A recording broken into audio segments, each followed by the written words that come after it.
ஒரு சில குறள்களை படிக்கும் பொழுது மைண்ட் ப்ளோயிங் அப்படின்னு தாங்க சொல்ல தோணுது. என்ன இப்படி எழுதி வச்சிருக்கான் இந்த மனுஷன் அப்படின்னு வியந்துகிட்டே இருக்க தோணுது.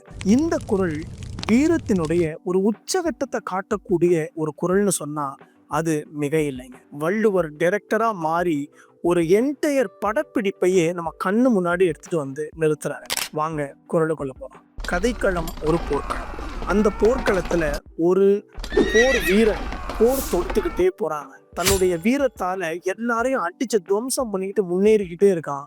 அப்படி முன்னேறக்கூடிய ஒருத்த முன்னாடி ஒரு யானை வந்து நிக்கிற. அந்த யானைய தன்னுடைய ஒரு கைவேல் கொண்டு அவன் அடிச்சிடறான். ஆனா அடிச்சதுல அந்த யானை சாகல, இன்னும் கொஞ்சம் அதுக்கு சக்தி இருக்கு, முன்ன நோக்கி வருது. அட என்னடா, இன்னும் ஒரு வேல் இருந்தா அந்த யானையை அடிச்சிடலாமே அப்படின்னு சொல்லிட்டு வேலை தேடுறான். அவன் வேல் கிடைக்கல.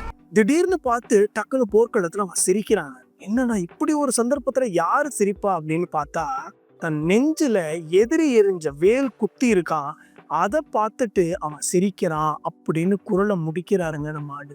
அர்த்தம், அந்த வேல் இருக்கு, ஓ இங்க நெஞ்சில இந்த வேல் இருக்கே, இதை புடுங்கி அந்த யானையை நான் எப்படியும் காலி பண்ணிடுவேன் அப்படின்னு ஒரு மாபெரும் வீரத்தினுடைய எடுத்துக்காட்டா இந்த குறள் அமையுதுங்க. அந்த குறளை பார்ப்போமா?